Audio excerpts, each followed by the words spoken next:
Are you an alpha male or a nice beta guest? This video may hurt your feelings, but it can help you a lot in the future. The truth is, many men belong to the category of nice guys without even realizing it. Maybe you or someone you know always play the role of a nice guy. If you're a nice guy, it's not your fault. Whether it was due to growing up without a father, a women-dominated education system, a wave of extreme feminism, or maybe a combination of all of the above, whatever turned you into a nice guy doesn't matter. It's your duty to look back and give up the role of a nice guy.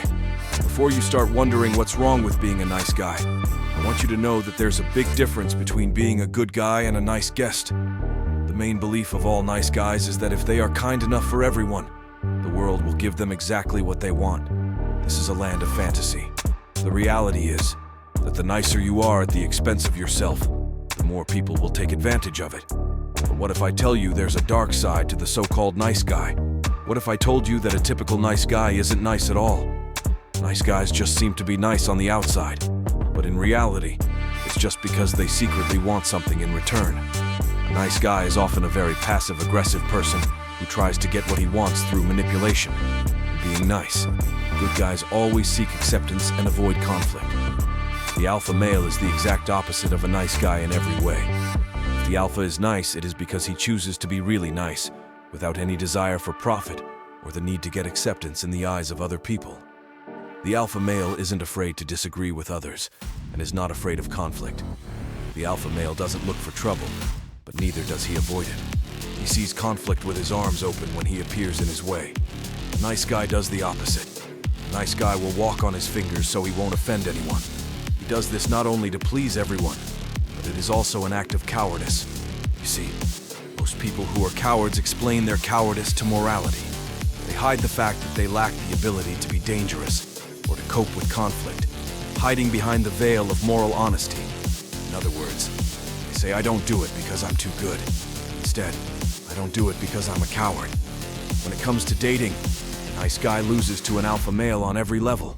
You see, a nice guy has a very protective way of thinking, putting themselves on a pedestal and pretending to be the perfect option.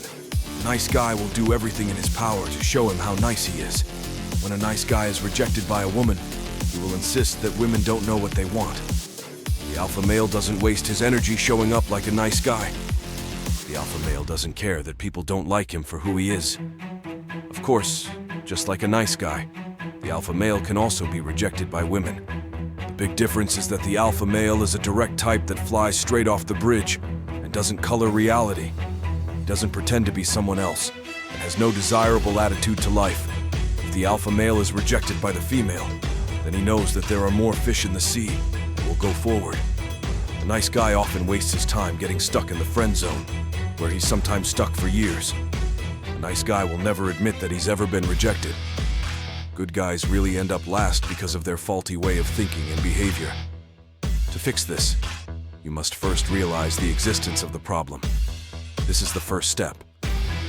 No one wants to admit that he is that nice guy who is always ignored, or never taken seriously. Look at yourself objectively. In how many situations do you feel hurt or bitter because you don't get what you want? Pay attention to yourself as if you don't know yourself. Face the bitter truth about yourself. The second thing you have to do is start telling people to stop being exploited because you can't say no. It's good to be a little selfish in life. Love yourself and don't sacrifice yourself for people who do the same for you. Be kind only when you really mean it. Being nice isn't about getting a reward. True kindness is shown without expecting recognition or receiving something in return. You do this out of the goodness of your own heart because you want to see someone else's life getting better. Work on your self-esteem. Maybe you're not in great physical shape and you need to start going to the gym.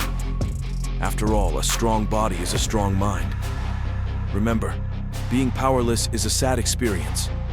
Everyone will experience this feeling at some point in their lives.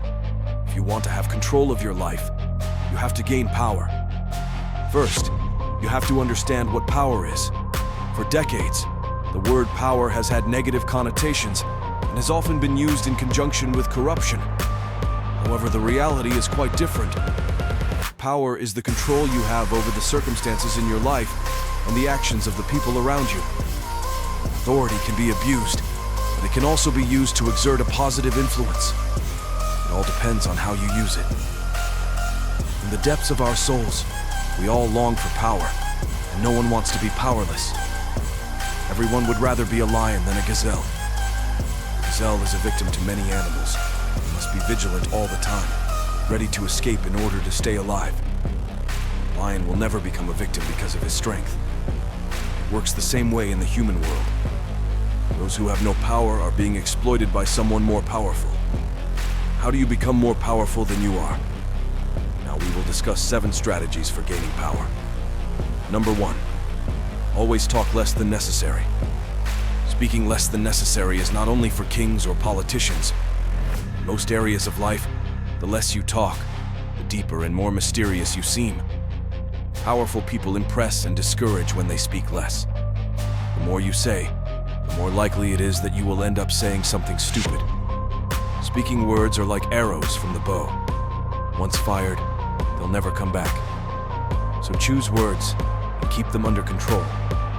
Instead of talking more, you should listen more. The longer you listen, the more other people move their mouths. And when others move their lips, you can understand their true intentions. Now it's time for number 2. Avoid unhappy and unlucky people. People who are constantly unhappy will spread unhappiness like infections and drown you in it. Never underestimate the danger of negative people and unlucky people, who can appear in any area of life, for example, in the workplace. Avoid co-workers who keep gossiping, because they will also gossip about you. The bad guys are like a ticking clock bomb, and you don't want to be around when they explode. Instead, play with positive and happy people. Number 3.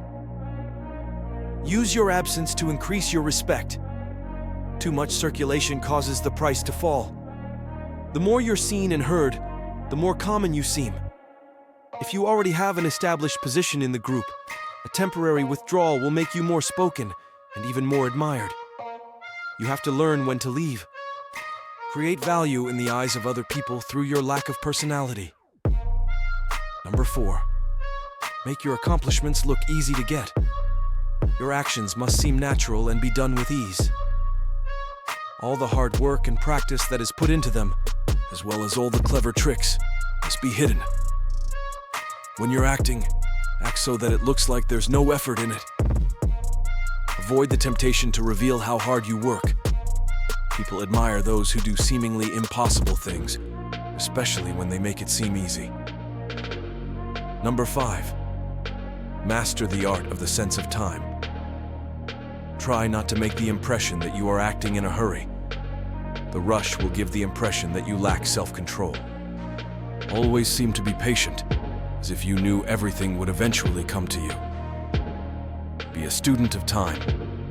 Learn to retreat when the time is not yet right, and strike vigorously when the right moment comes. Number 6. Act with courage.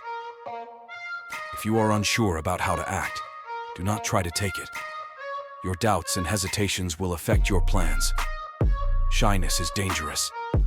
It is always better to act with courage. Any mistakes made can be easily compensated by acting even more fearlessly. Few people are born brave. It is a habit that needs to be cultivated, so it has to be practiced. Similarly, shyness is also a trait learned. If you notice that you are behaving shyly, you must eradicate it and replace it with acts of courage.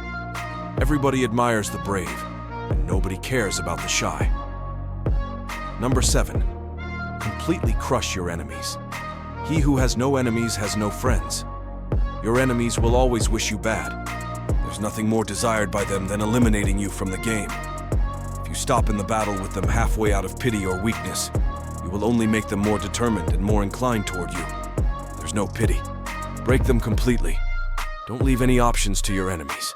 The goal of power is to completely control the enemies, to force them to submit to your will. You can't afford a half solution.